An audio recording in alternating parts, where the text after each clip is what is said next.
Prince and Princess of Pot, Marc and Jodie Emery, will be soon reunited after nearly 5 years apart. The marijuana advocate has been serving a prison sentence in the U.S. In 2009, he pleaded guilty to selling marijuana seeds across the border. His sentence ends today, and tomorrow he begins the process of coming home. Meantime, his wife Jodie has been running their magazine and store since his arrest and has remained an outspoken advocate for the legalization of marijuana. Jodie Emery joins us now from Vancouver. Jodie, good morning to you. Hey, good morning. I'm sure excellent news for you. I know you guys are also celebrating an 8-year anniversary coming up in just a couple of weeks. So an exciting time. You have called Marc a political prisoner. Why?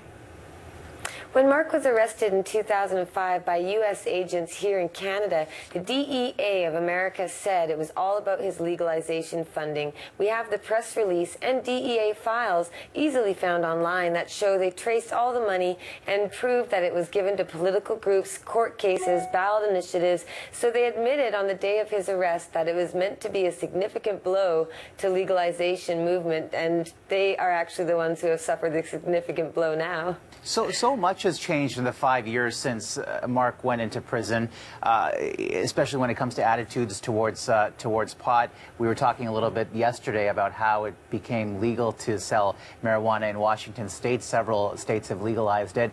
What do you make of this? I imagine you feel somewhat optimistic by this in your view.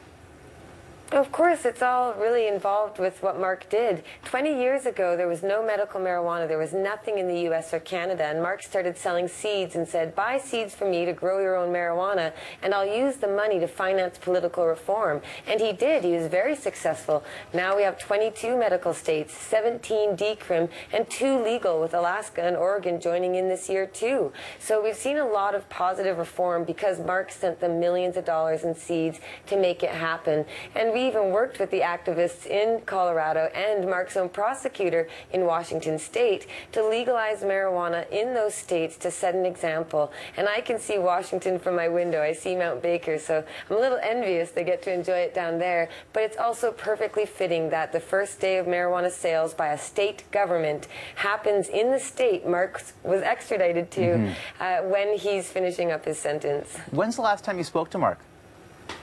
Just last night, he gave me a call saying this morning he got a call out. He's got a shipping and receiving sort of inmate dispatch call this morning, which we didn't expect until tomorrow. So he's going to try and call me in a couple hours and let me know what's going on.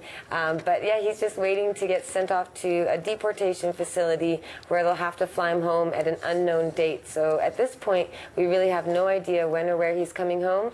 But I just got back from Mississippi on my 81st visit in U.S. federal prison this last weekend, and we're both so excited that I'll see him in Canada the next time that I see his face. Yeah, it sounds like a few more weeks. He's expected back towards the end of August. I have to ask you quickly, you know, we talked about the changing attitudes towards marijuana, but technology has, of course, changed a lot as well. And you were saying when Marc had to leave, he didn't even have a smartphone.